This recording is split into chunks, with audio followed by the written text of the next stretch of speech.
Before we begin, just so you know, this episode contains graphic depictions about the Eastland disaster.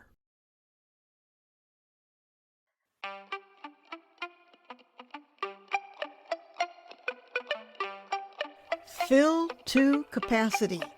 Crazy good stories and timely topics.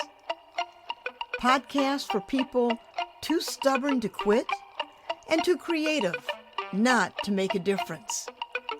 Inspiring, irreverent, and informative. Stay tuned.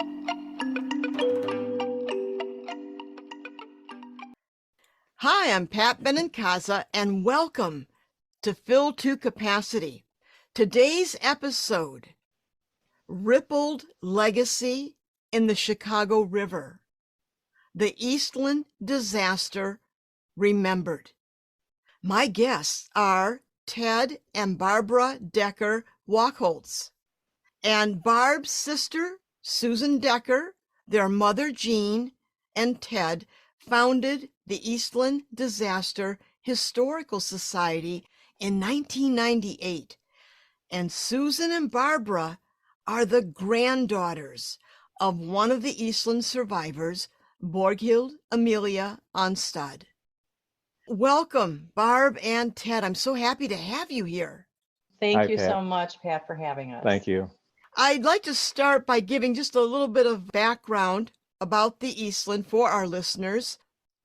Saturday morning, July 24, 1915, the Western Electric Company had an employee excursion to leave from downtown Chicago, go across Lake Michigan to Michigan City, Indiana, to an amusement park.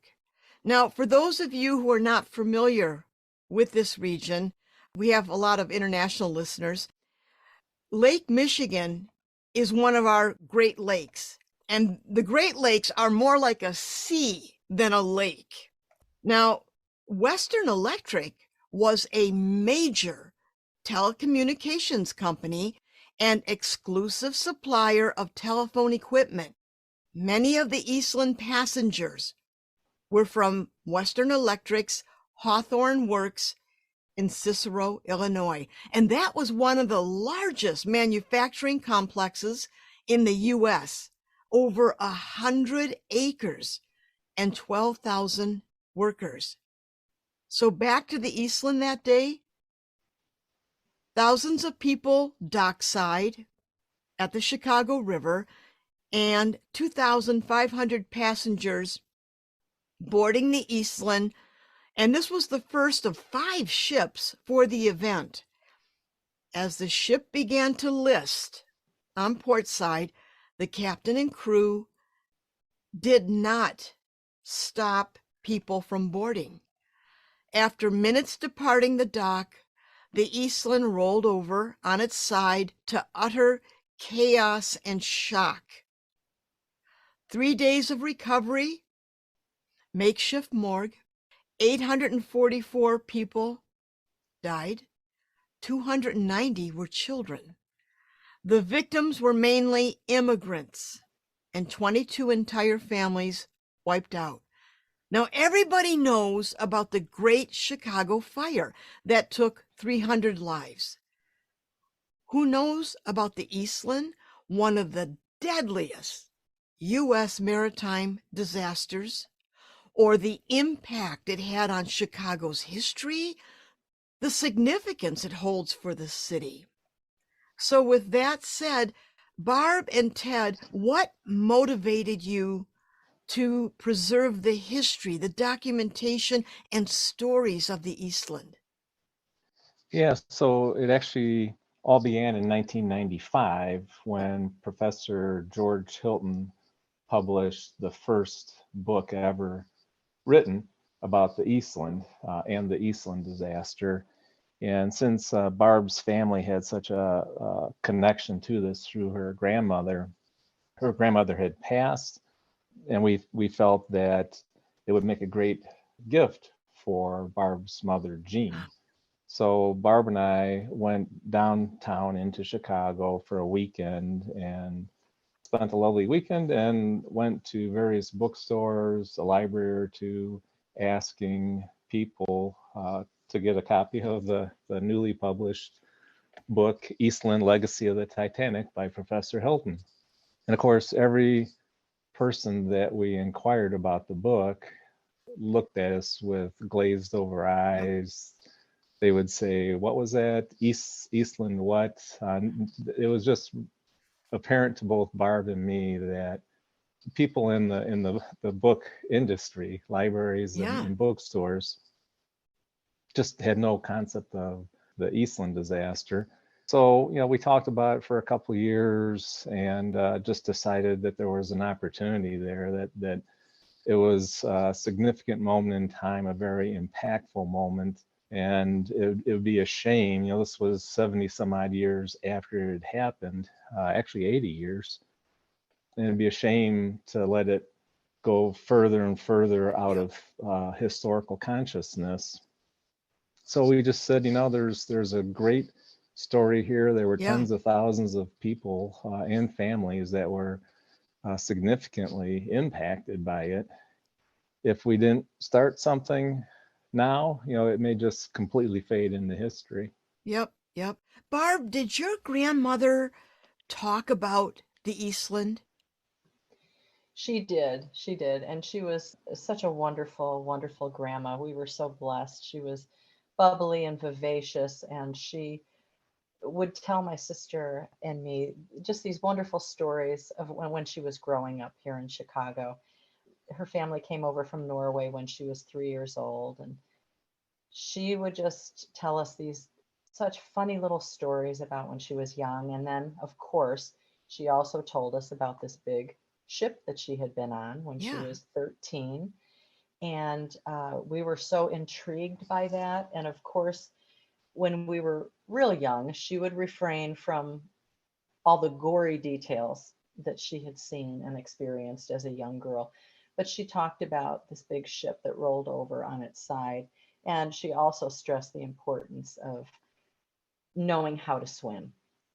You girls need to know how to swim. This is very important, because when I was on this ship, I was able to tread water when we were trapped between decks.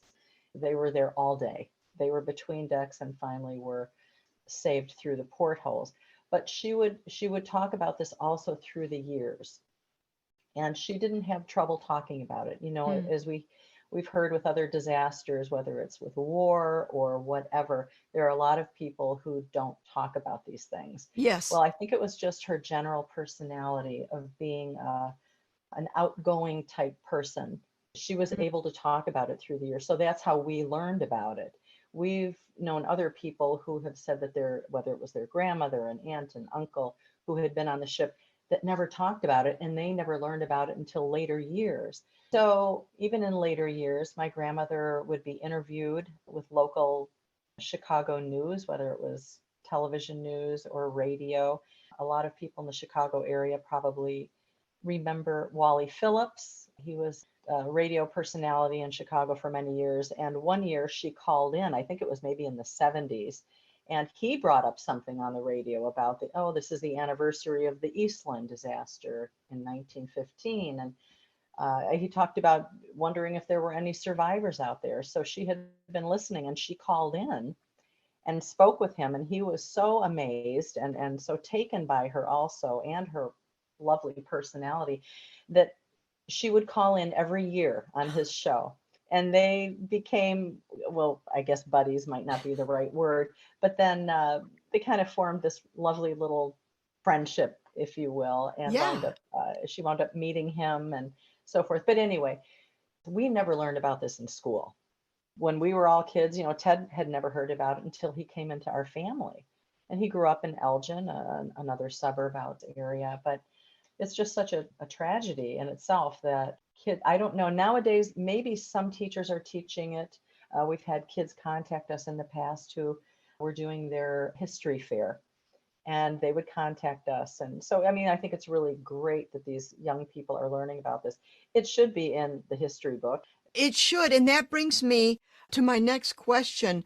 What impact has the Eastland Disaster Historical Society had in bringing this disaster to light? And you're touching on it now. Yeah, Yeah. so 25 years in now, Pat, and we've been very blessed through the years. We've been blessed primarily by lots of amazing families, first and foremost, that have reached out to us. We set up a website shortly after we organized. It was a one-page website, but it was a footprint on the internet at that time. And within, it wasn't hours, but I believe it was just a couple of days, we started having people hit our website and post in our guest book. We had a guest book feature at that time. So we immediately started getting people reaching out to us and saying, hey, my relative, my ancestor from decades ago was involved. They were a victim, a survivor, whatever the case was. And through the years, we've got thousands and thousands of families that have reached out to us, descendants and relatives. And they've provided so much historical information about their own family. And that was one of the things that we decided early on when we organized, was that if we were going to be successful, we had to tell the history through the eyes and voices of those that actually experienced it. Yes. That's really the story. It's not a story about a ship. That's the byline, I guess. But yeah, so with the families, they provided photos, they provided stories, names, just a treasure trove of information that just doesn't exist anywhere else in the public record. It exists with these families in files and boxes up in the attic and in their descendants' memories. So with them, with all the wonderful organizations that have reached out to us through our website, documentary producers, podcast producers, authors, screenplay writers, we've been embraced by so many different creatives, I guess I would call it, that has helped us spread the word across the country. Yeah, so we've clearly touched millions and millions of people with the history of the Eastland disaster through the years. And it was just, we've been the focal point. We've been the conduit, I guess, but it's all the family members, it's all the organizations and others that have partnered with us to make this all happen. Yeah, so we've had some great success, I believe. Well, then I'd like to go deeper into the circumstances that led to the capsizing of the ship. Ted, on WTTW.com, you said, quote, the reputation of the Eastland was that of being a cranky, unstable, top-heavy ship. Will you speak to that? Sure. So the Eastland, unfortunately, was known to not be the best ship, particularly when boarding. Once it was out on the open seas, in this case, the Great Lakes, either Lake Michigan or Lake Erie, once it was moving through the water, mostly it held its own, but definitely during boarding, because of the inherent instability in the ship. The ship was, bottom line, I guess, it wasn't designed properly. It was very tall, it was very narrow, it sat very high in the water. It was built that way primarily for two reasons. First of all, it had to navigate in and out of the Black River in South Haven, Michigan, which was a shallow river. Therefore, it had to have a shallow draft, otherwise it would scrape bottom, which it actually did numerous times, even with it being designed to have a shallow draft. And most importantly, it was a competition with another shipbuilding company to build the first and fastest ship on the Great Lakes at that time. So it was meant to be a trim ship to plow through the waters quickly. All of that just meant it wasn't a stable design for passengers. Passengers move about the ship. Cargo sits in the hold and is stationary. So for a passenger carrying vessel, it just wasn't stable. And probably the most unfortunate part of the entire story, as we've researched it, at that time, so that was 1903. And through the 12 years of service leading up to the tragedy, never once was the Eastland inspected for stability. It was inspected for its boilers, for how many lifeboats it had, the integrity of the hull, et cetera. All that, there was a manual that the Steamboat Inspection Service had when they would evaluate ships as they were being built and launched, as well as when they were being modified.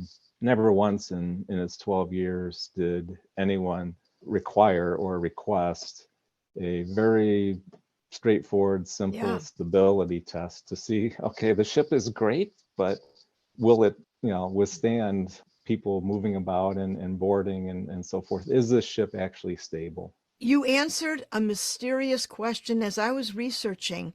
I couldn't understand why would they build such a narrow, slender bottom boat? It didn't make sense. And you've answered it. They were looking at going in and out of that river. But when you look at that vessel being on the Great Lakes, that's a different thing. And you're citing, I mean, in 03, when she was modified, they did air conditioning and machinery adjustments to increase her speed, but it started right out the gate. It reduced stability. And then in 04, she nearly capsized with 3,000 passengers on board. In 1906, complaints filed about the ship listing. 1912, there was a 25-degree listing while passengers were boarding in Cleveland. Now, you touched on it being top heavy. By 1915, they added 33 tons of added weight for concrete decks and added lifeboats on this slender bottom boat. Now, Right. I'm a visual artist. I build. I can't imagine if something is a sea vessel, why one would ever use concrete, not wood, not steel, but concrete on a very slender bottom boat. So there were all these serious stability problems. Why do you think no one ever stepped in to do something about the stability? You said they investigated everything, but not that. Why do you think that happened? Well, actually, I don't know. We don't know. However, there was one individual in 1913. He was a naval architect, John Devereux York. He had the credentials, he had the chops to write a letter to the Governmental Inspection Service. He cautioned them. It was a very simple one sentence letter. I can't quote it exactly, but he basically said, unless the structural defect in the Eastland are remedied, unless those are remedied, the Eastland will in fact roll over. So that was in 1913, a full 2 years before the tragedy. It was from a naval architect, someone that knows ships, and addressed it to the governmental agency that was responsible for the safety of the public with regard to maritime transportation.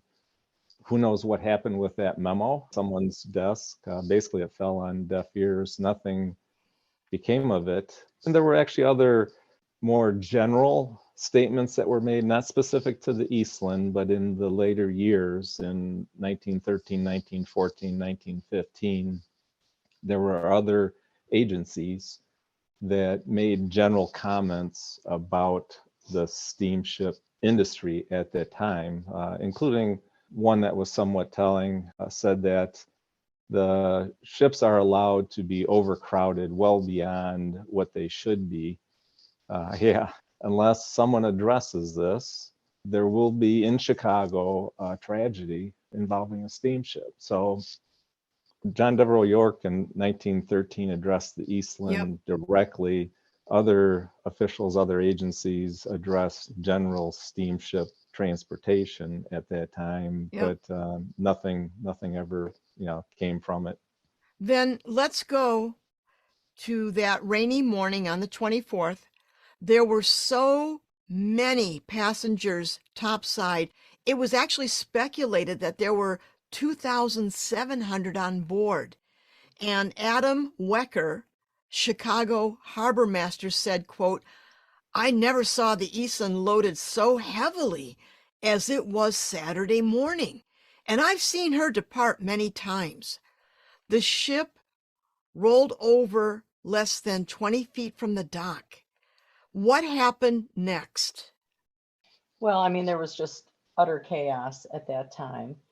People were jumping off of the ship if they could. Sadly, so many of the people who died were on the lower decks Yeah.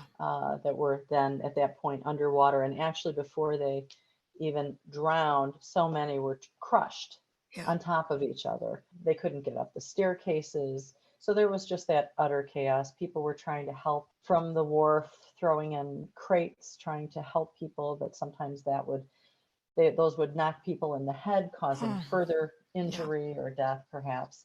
It was something that hadn't been really experienced before. No one was prepared to respond to this. Yeah. And at that time, how do you respond? You just do whatever makes sense. People, as Barb said, just helped out where they could. Yeah.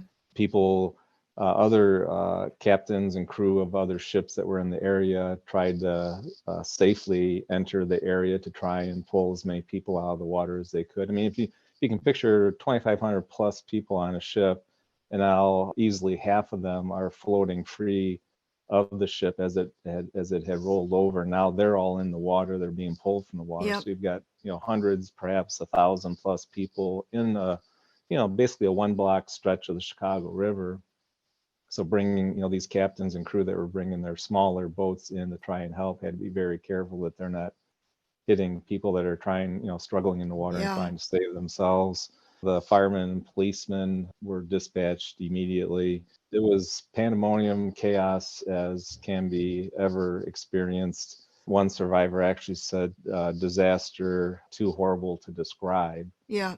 Yeah. And he hit the nail on the head in that case. I've been on that dock and I stood there and trying to envision this huge ship in such a tight, narrow setting. You can see the other side where the warehouses are, and to have this huge vessel roll over in such intimate confines, really, it just boggles the mind when you think about the scale of it, the proximity, and the tightness of the space there. Just quickly add here, when you talk about the scale and so forth. So for your listeners that may not be aware, so the Eastland was roughly the length of a football field. You can visualize that, and it sat about 4.5 stories tall out of the river. And for those that have been in Chicago, downtown Chicago, along the river, try and forget what you know Chicago to be today. Try and think back to 1915 when a skyscraper was maybe 10 or 12 stories tall, right? And this is the Chicago River. This isn't Lake Michigan. So the river is a pretty narrow river, as you know. You've been there. So imagine a ship about the length of a football field, 4.5 stories tall, with a skyline with 10 to 12 story buildings there. This was every bit a Titanic when you put it in the context of being downtown versus being out on the open seas, out on the lake. And when you compare it also to the cruise boats that go up and down the river now, the architectural tours, the water taxis, when we're downtown on a beautiful day, and we'll be down there on July 24th for the commemoration again, and you see these cruise boats going by, they're nothing compared to what that Eastland was in the river. And also the day of the picnic, the Eastland was not the only steamer. There were 4 other big steamers lined up to go also. The Eastland was supposed to be the first one out, but obviously that did not happen. And, but yeah, when you think of the enormity of these steamers coming through, it must have been amazing. Yeah.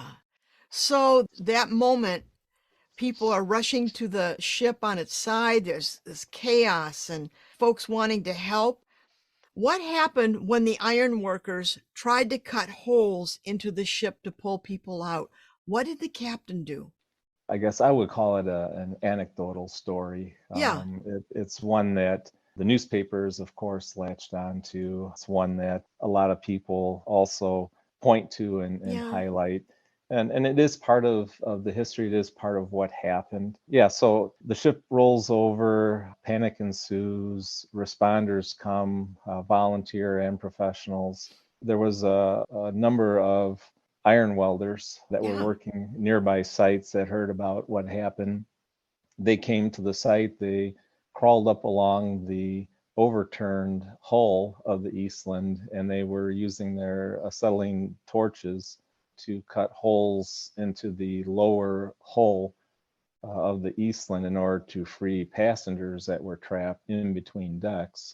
For those that have seen Poseidon Adventure, it's part of that movie. They show the iron welders cutting through the steel. So as they're proceeding to do this, Captain Pedersen proceeded to kind of reprimand them, I guess, and wave them off and tell them that they were ruining his ship, which they were. But of course, it was in an effort to save those that were trapped. So it was a moment of just a weird response Yeah. from the captain of the ship that just rolled over. And, we try and take a sympathetic approach a little bit and probably realize that at that moment, Captain Pedersen was probably in shock. He had been slightly injured when the ship rolled over. He himself had to save himself from the wreck. Not say that it didn't happen, but under normal circumstances, I don't think that's a logical response from anyone. So Yeah. it's quite likely that he was experiencing some form of trauma. Have also heard that he was maybe worried that with the torches going, it could Thank you. possibly ignite something down Okay. in the boilers. We don't Yep. know. Yep. It was, again, so chaotic. But I suppose when he's quoted as saying, "You're ruining my ship," obviously that comes across. But you're bringing out the point that if any of us are in some kind of shocking situation, we respond to the shock the moment. And it's easy to be an armchair quarterback 70, 80 years from now saying, well, he shouldn't have. I'm going to blame. I didn't ask the question that way. It just seemed to be part of that drama that day, that from people throwing crates in and hitting people, but trying to help, people were responding. They were Right. responding in the moment. And that brings me to the flip side. There are so many unknown heroes that day. People diving into that sludgy, dirty, murky Chicago River trying to save people. And then there were the many people that went to try to recover bodies. Who is Reggie Bowles? He was a young gentleman that had no affiliation whatsoever with the picnic, with Western Electric. He was a motorcycle mechanic at that time. I think he was 18 years old, maybe 19. I think he was 18. But he was out of town about a mile or so on the outskirts of downtown. But he was a fantastic swimmer, an incredible swimmer. And somehow, in a day before we had cell phones in every pocket, he got word of this large ship, rolling over in the Chicago River, thousands of people impacted, being thrust into the murky Chicago River, and he took it upon himself to ride his bike, his motorcycle, down to the Chicago River, knowing that he was such an excellent swimmer and that he could possibly help in that situation. And he did his best. He did something that I know I've admitted to myself I would never do. Jumping in the Chicago River to try and save someone today would be frightening. The river is not the cleanest river, not like Lake Michigan by any means. Back in 1915, it was horrific as far as the pollution and waste.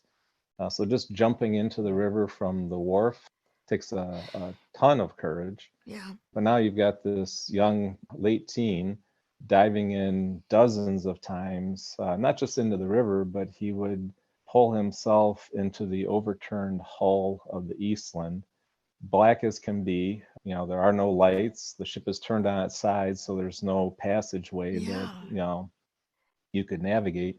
He's the newspaper accounts listed 40 some odd people that he pulled from the wreck of the Eastland.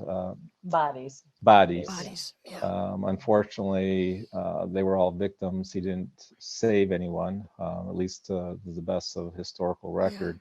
but still, just to do that, he went into areas of the hull, where the professional divers with all their gear, their 200 pounds of suits and helmets and breathing tubes, where they couldn't go, and did his best to help the situation. To your point, Pat, about people just responded. That's what he did without really any thought or care about his own personal well-being. Wow. Yeah, it's a tremendous act of being a hero. Yeah. And we did meet his grandson, who's in our age range. Sure. Terrific guy, and he came for the big 100th anniversary. But he's really, really great guy. But he did say that Reggie, through the years, had really been affected by this experience. Yeah. Well, And that brings me to my next question. Natalie Zett, author of Flower in the River, A Family Tale Finally Told, a book about her great aunt killed on the Eastland and its ripple effect on her Eastern European family.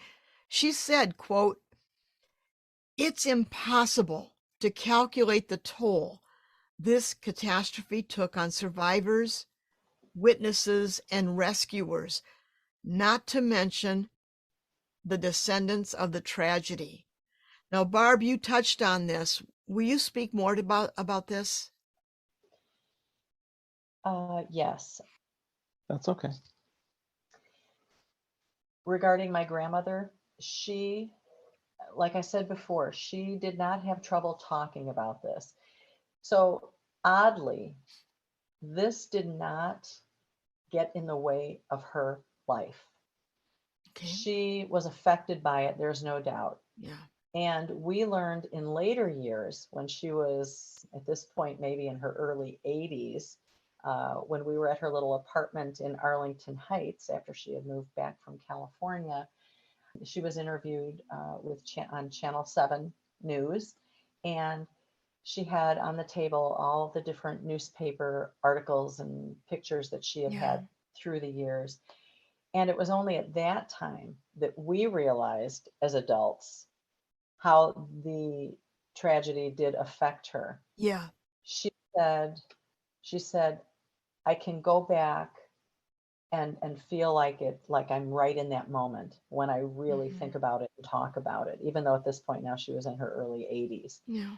And I remember her saying too, she said, and she kind of closed her eyes during this interview for this brief second, and she said, I can still hear the screaming. And she said, I remember one man, and we've got this on that video that we play at our presentations and some of these little clips. She said, I remember one man. And again, remember, she was 13 years old in the hull of the ship with her little family. They all survived, thank goodness. And they were all huddled together, treading water, holding on to whatever they could. But what she saw was horrific. And she said, I can remember one man, and his head was split open, and she just closed her eyes and she said, and those were not pleasant things to see, of course. So again, you think, I wish at that time, as an adult in my 30s, I would have even asked her more questions. I wish I would have said, Nana, do you remember did you have nightmares through the years, months, years? I wish I would have gotten into more detail with her. But when I said before that it didn't ruin her life, she still loved the water. Yeah. She taught my dad to swim, and then my dad, we all kind of learned how to swim up in Lake Geneva, Wisconsin, where we would vacation every year.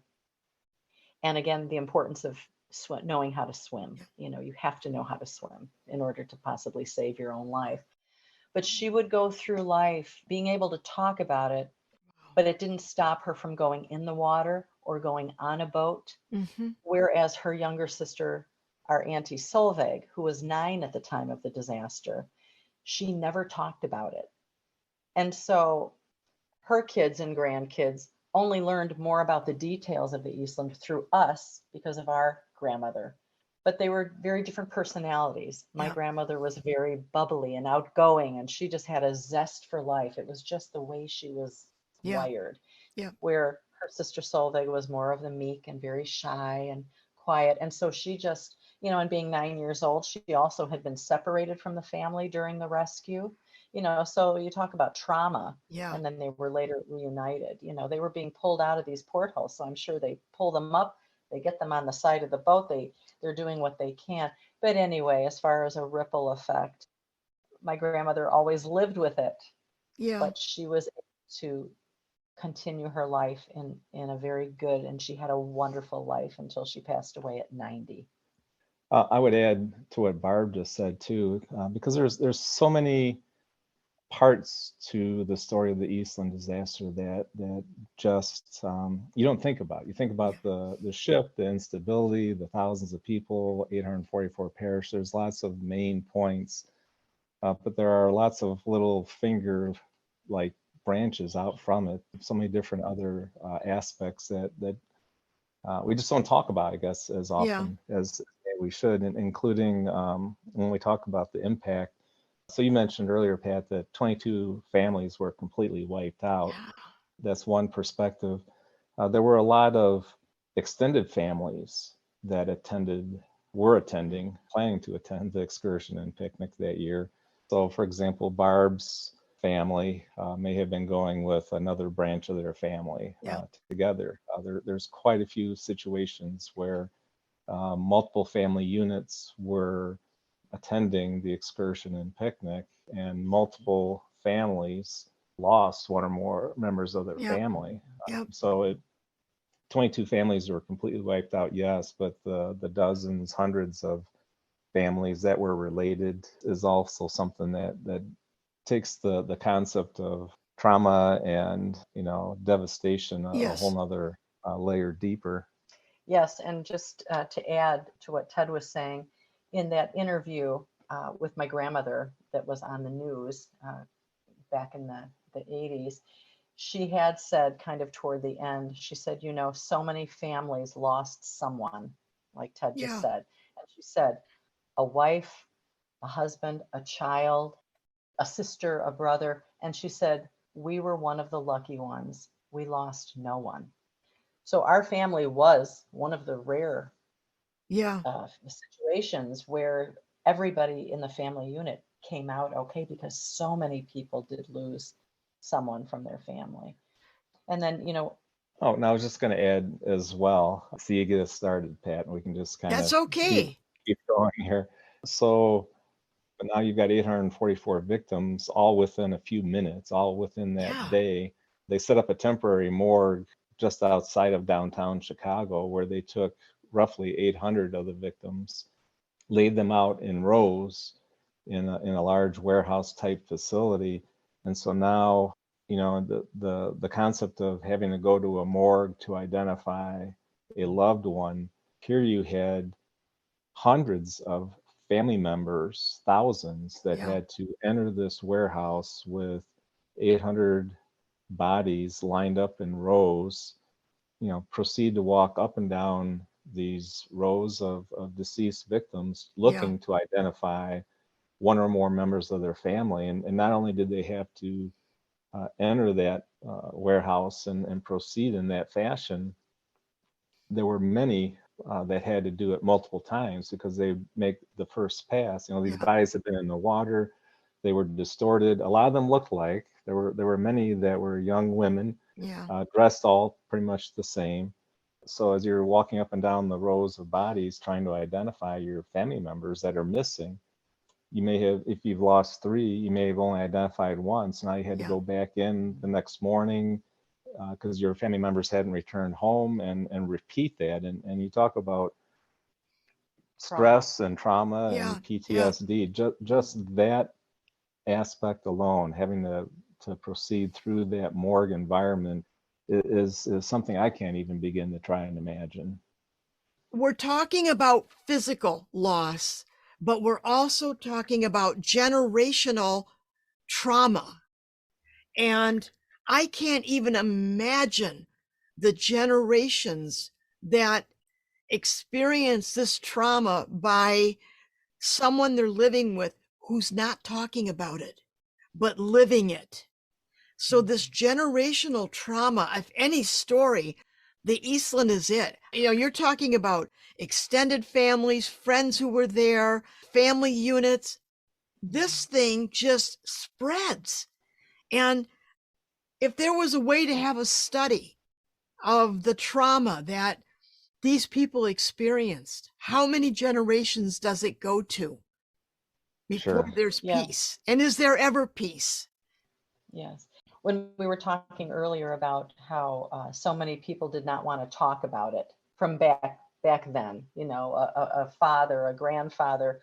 We had talked to a family member, and she had said, I believe it was the grandfather or whoever said, I will not talk about this. Yeah. So Yeah. so family members were actually kind of shut down. Yeah. They didn't learn about this. They didn't, you know, and we've also talked about how the times have changed so much, where if that tragedy happened today, and there are so many tragedies that do happen, there are support groups, there are Yeah. psychologists to talk to. They didn't have that back then. Yeah. People would either talk amongst themselves within their family unit or their friends. But again, for those who were told we're not going to talk about this, Yep. that had to be absolutely horrible. I Well, can only Yes. imagine that ripple effect of that trauma that But there's a flip side to this that I have to interject here. We're talking about that generational trauma. And do people ever find peace with that when it goes from generation to generation? Maybe they don't find the peace, but they find solace in that it's being remembered, that the Eastland Disaster Historical Society is that light that says, this happened and these people mattered. So do they get yes. peace? Maybe not, but God, they must get solace in knowing that their ancestors are remembered. Yes, I think that's very, very true. And in these 25 years, we've had so many people come to us and say, thank you so Yeah. much for Yeah. bringing this to light. It needs to be remembered. These are people who have basically been forgotten, Yeah. you know, Yeah. and they deserve to be remembered. And Yes. so, Thankfully, we have the internet to really give us the opportunity to do something here. We've Yep. had the internet since we started in 1998. Without that, we would nowhere near Yep. have had the same impact that we've had. The ability to share information to millions of people around the globe. Fortunately, we have the internet to give us that platform. and Yes. there was also a beautiful musical that was written about this, and it took place at the Looking Glass Theater in downtown Chicago. Okay. And we became very good friends with the artistic director and everyone there, and it was a beautifully written story. And my little family unit were the main characters, Yeah. and it was a tiny little theater right in the heart of the city on Michigan Avenue, and it was so beautifully written, and the music was so moving and so Mm-hmm. beautiful. And when we first were letting people know that this was going to be happening, some people, a couple, not very many, a couple people got in touch with us, and one especially said, I think that's terrible that you're, and we weren't producing it, but Yep. they were talking about that this would be made into a musical. Well, it's funny when people think of a musical, and I've done musical theater in the past. Okay. You think of, the toe tapping, and you think of 42nd Street, and you think of, it wasn't like that. It Mm-hmm. was just a folksy type, Yeah. beautifully produced production. And they sold out all their shows, they extended Mm-hmm. it. And there were so many people who learned about the Yeah. Eastland right there in the city at this theater in Chicago. And all of the actors that we became friends with. Oh. And we went 21 times to see it. We brought friends to go. We brought so many people. The actors still to this day have said that was the most moving production that they had ever been in, and how it touched them because they were portraying real people. Yep. And it was, we were always brought to tears, but it was so strange because watching these actors portray my little family, we would be in tears all the time. It was Oh like I was yeah. watching them come to life. And it was, anyway, so again, But that helped to spread the word you know, about the Eastland. so Ted, you're talking about the internet. Now, the internet is a blessing and a curse in the sense Yes. Yeah. that this wonderful production The internet has a hierarchy of beings, and at the very bottom, it's those people that can find so many things to be miserable about, but in the context of the lives touched, that comment is just a comment. Right. Yeah, You know? exactly. Very true. You know, Yes, but very boy, true. the internet really is a mixed bag. I'd like to just go towards what's remembered and what's not remembered. Now, as an artist, I've studied maps because I've used them in my work, from ancient maps to modern day. And I love how information forms the map. And looking at maps, we only see what the map maker wants us to see. And the map is informed by the intent of the map maker.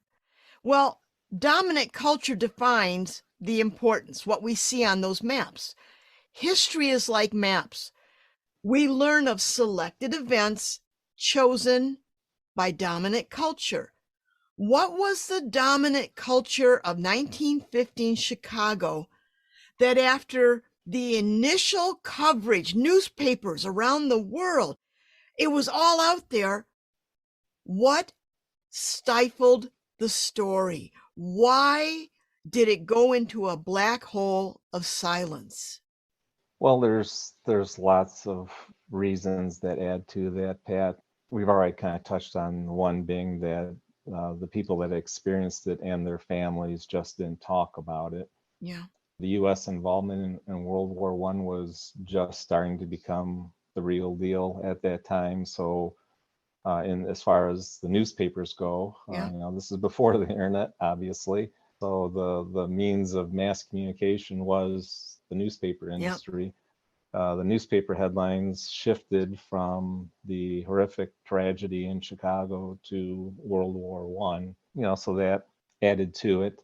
Earlier in our conversation here, Pat, you mentioned that these were largely immigrant that were involved, immigrants from Europe, first and second generation immigrants, people whose last names couldn't be spelled, couldn't be pronounced, hardworking blue collar factory workers.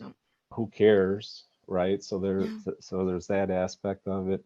And back to the media, back to the newspapers as well. So the word that got out at that time was that it was people wanted to know what caused it and who was to blame, right?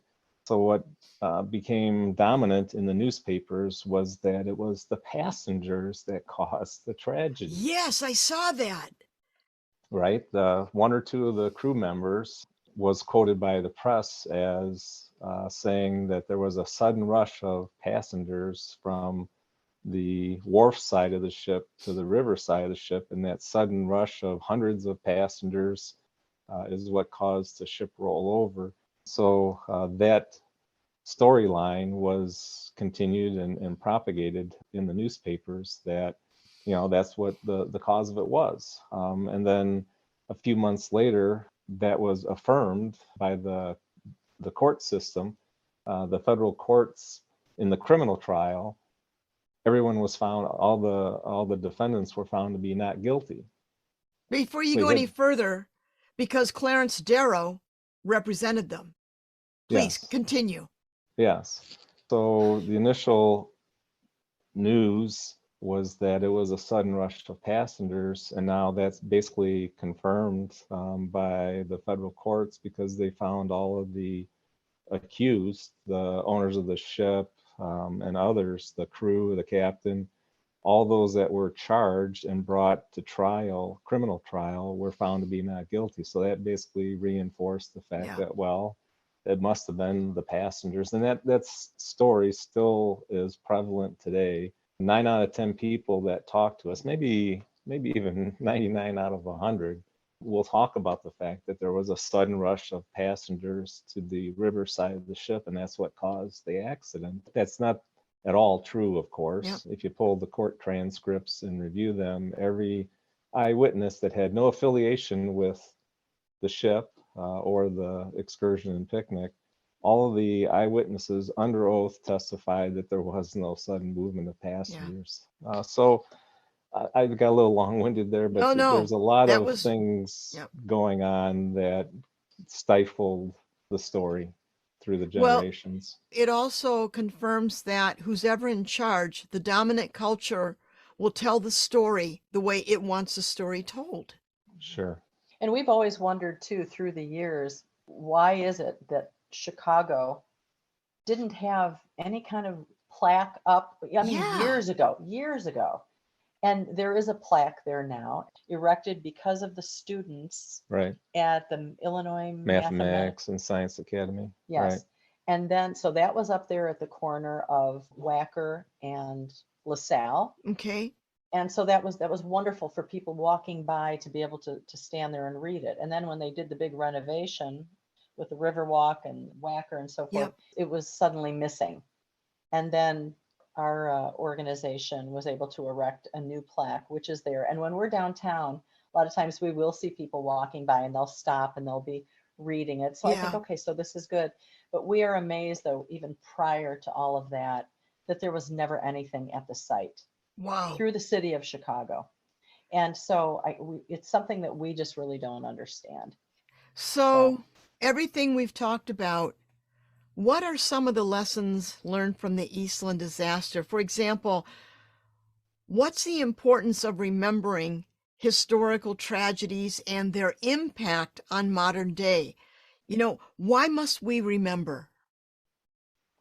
We must remember because every human life has value, and for not just the 844 victims, not just for the 2,500 plus passengers that were on board that day, not just the 7,000 people that had tickets to attend the excursion and picnic, but for literally the tens and tens and tens of thousands of people and families that were all impacted by a single event, a moment in time. Yeah. All of their stories, all their names, their faces, they deserve to be remembered. It's a legacy that shouldn't just go away. Their voices were taken away from them. Their stories were taken away from them, but doggone it, it's important to have a legacy. And if we can help preserve and share that legacy of those thousands of people, then there's value there. Yeah. So moving forward, what do you envision for the Eastland Disaster Historical Society? Sure, we're making plans as we speak, Pat, to create what we call a succession plan. So Barb, Susan, their mother, Jean, and myself started this in '98. Jean, unfortunately, is no longer with us. And Barb, Susan, and myself are aging, right? We've been at this 25 years. We started in our late 30s, early 40s. Now we're in our mid 60s, Mm-hmm. all in the blink of an eye. Yep. And we have our children, so we do have family. They have been involved as volunteers through the years, doing many different things to help us. But they're busy with their lives. We don't expect them to, pick up the organization and run it going forward. So unless we develop a succession plan, Yep. there's an awful lot at risk. If we shut it down, the website goes away, all the people going forward, all the families, all the others won't have a place to go to Yeah. find out about all this amazing information about thousands of people.